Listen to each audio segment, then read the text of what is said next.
guys, what's up? My name is Shanwen and today pag-usapan nga natin itong na-share sa atin, no, ng isa sa ating mga taga-subaybay, viewer, and definitely mga kaibigan na rito, no, mga masugid natin na kakwentuhan, kasagutan. So basically, this is a budget hearing with Raffy Tulfo and CHR. So, hahatiin ko ng ilang videos 'to para matutukan natin yung part by part. Number one, dito muna tayo about sa issue ni Raffy Tulfo. So, hindi niya tinumbok kung sino, pero definitely without any name dropping, alam na natin kung ano at sino 'tong sinasabi niya. Actually, natawa na nga lang sa kanya si Senator Jinggoy. So, tara, pakinggan muna natin siya then pag-usapan natin. Sa mga vulnerable In fact, sectors. kung masusunod, dapat mabigyan din sila ng confidential fund kung sino-sino mga agency ng gobyerno. We will welcome that po, Your Honor. Right Dapat now, meron. 1M lang po. Kaya lang kung pwede pong itaas para po mas makatulong Taasan. po kami. May mga agency sa gobyerno na hindi naman deserving, hindi na magbabangkit na magkaroon ng confidential fund. Meron. Samantalang sila kailangan kasi mag-investigate sila. Okay, ito yung isa. Dito siya nag-umpisa eh. Dito, sinopla na siya ni dito sa susunod na video na to, sinopla na siya ni Senator Jinggoy. Tignan niyo yung itsura ni Senator Jinggoy. Natatawa na nga lang, nangingiti sa kanya si Senator Jinggoy. Pero alam exactly ni Senator Jinggoy kung sino yung sinasabi dito. Okay?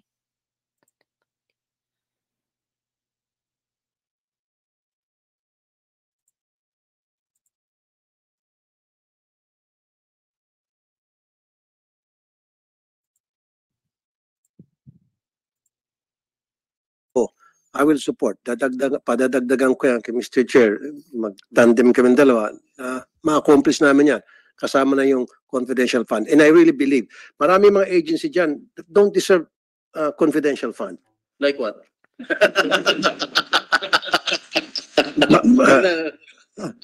Talaga, from my point of view. Pero sila kailangan. Okay. So, as you can remember, very recently lang, no, dahil sa mga pinagsasabi ni Raffy Tulfo, nasopla siya ni VP Sara at talaga namang napahiya siya. Guys, sa akin na lang, no, yung mga content ko related sa harapan ni VP Sara at saka ni Raffy Tulfo, talagang ang daming nanood. Ang dami pong nanood. Etong si Raffy Tulfo, no, I don't know kung ano yung ina-aspire niya in the next coming election, kung aabot pa siya doon. Una, sa pagkakaalam ko, Senator Jinggoy is very much friends with VP Sara Duterte. Okay? Yun yung pagkakaalam ko.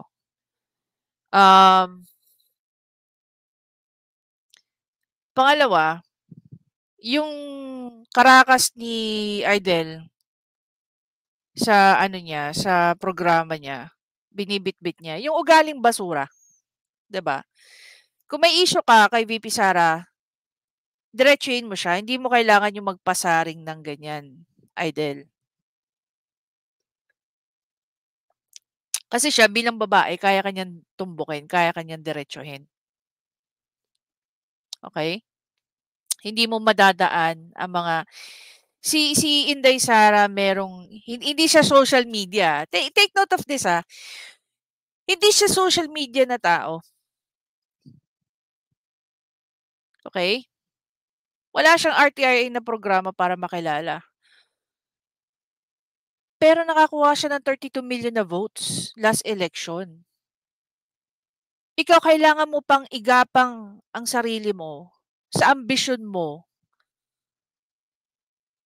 para lang makilala ka ng mga tao. Unfortunately, no, may mga kababayan tayo na kahit magbigay si Raffy Tulfo ng pera sa paraan naman na hindi tama kung paano niya nakuha. In terms of, ang pinapoint ko lang dito guys, no, sa mga episode ni Raffy Tulfo, meron at meron talagang masasagasaan dyan. Meron at meron. Hindi kinikilala ni Raffy Tulfo ang rights of the accused. Wala siyang gano'n. Wala siyang gano'n. Gano'n siya ka-stupid. Pero guys, alam na naalala ko yung sinabi ng professor ko sa sa Krimpro. Mas binibigyan po ng karapatan ang mga akusado kaysa sa mga biktima. Is it unfortunate? Not much. Not really. Depende kung ano yung naging kaso.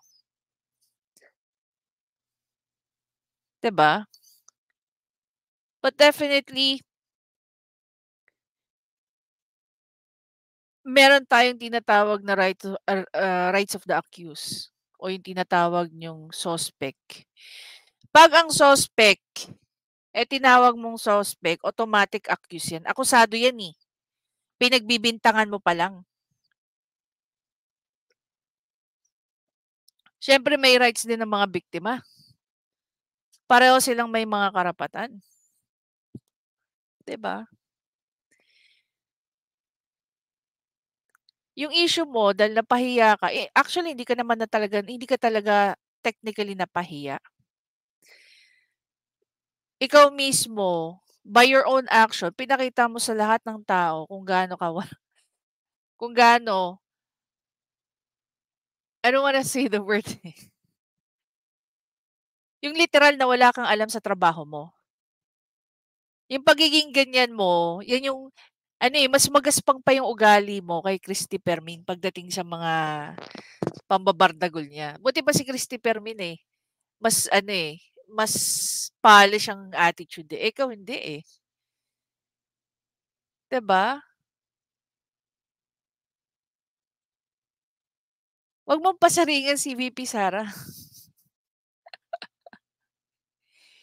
Kasi hindi mo siya gugustuhin maging kaaway. Trillanes nga natinag eh. Ikaw pa kaya? Wag mong umpisahan si VP Sara. If I were you, kung hahanap ka ng kaaway, wag si VP Sara. Inumpisa mo na si Digong eh. Tatakbo ka pa lang eh. Inumpisa mo na si PRRD eh. Tapos ngayon si VP Sara. Sa supporters mo pa lang ilan dyan ang mga Sara Duterte supporters? Mga taga Mindanao, mga Bisaya. Ilan dyan? Kung sa dinami-dami lang ng may natulungan, walang-wala ka sa mga natulungan ni VP Sara. Ngayon, or simula pa siya na naging politiko, walang-wala ka. Si VP Sara hindi nagkaroon ng programa para mang-apak ng ibang tao. Mang-apak ng ibang tao at ang karapatan nila. Ikaw marami kang inapakang karapatan at saka pagkatao. Maraming taong nasira dahil sa iyo at sa programa mo. 'Di ba? Maraming mga lumapit sa iyo na in truth, hanggang barangay lang ang inabot. Yun lang so far, yung mga reklamo na inilapit sa iyo na hanggang barangay lang. 'Di ba?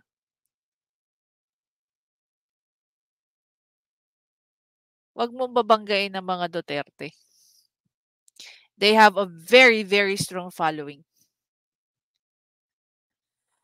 Kumbaga para kang manok, inayawan mo ang palay. Ganun lang yun.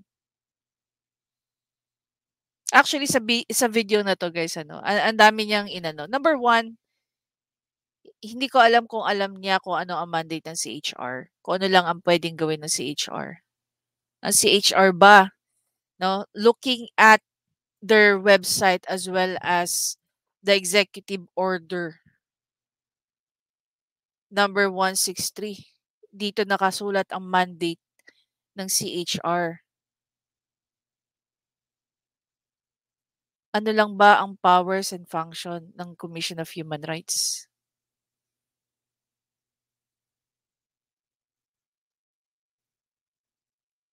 Diba?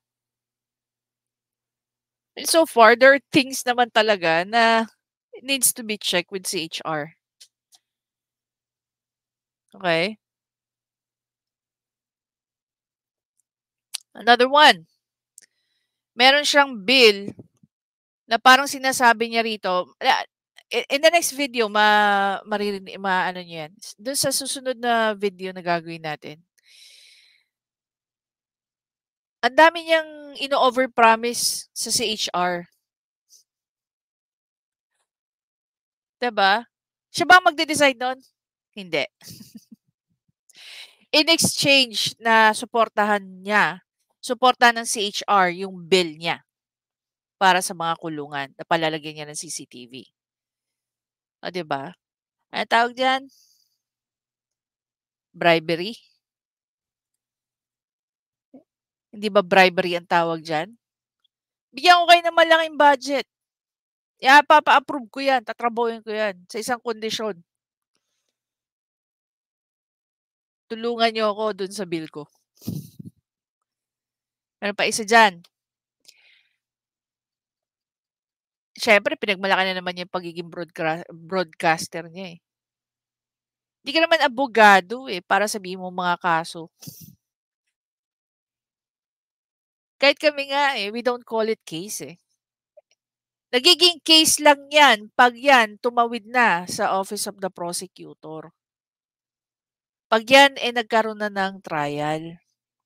Pero hanggat walang nakikitang probable cause ang isang piskal, yan ay isang complaint lang. 25 years in broadcasting. Kung magsalita si Raffy Tulfo, akala mo expert sa law. Diba?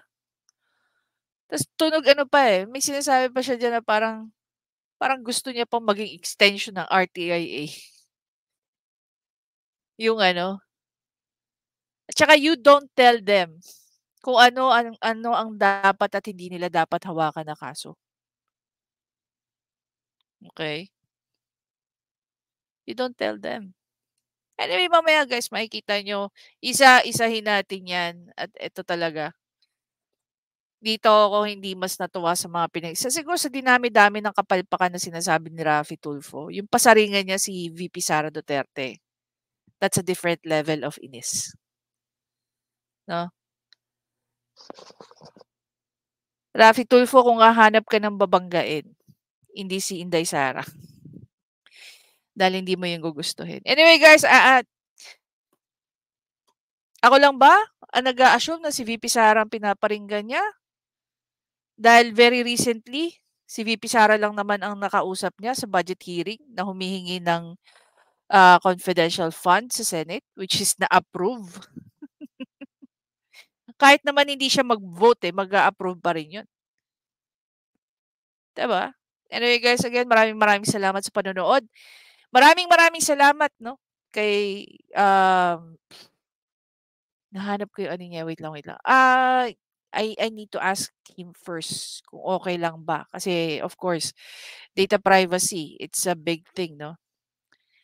Puntahan natin yung page. Pero guys, madalas niyo siya nakikita sa mga comment section. Siya po ay actually taga Las Piñas. Ayan. Venzer, yan. Venzer ang kanyang username sa ating YouTube. So, hindi ko nababanggitin ang kanyang buong pangalan. But then again, sir, maraming salamat sa pag-share na to.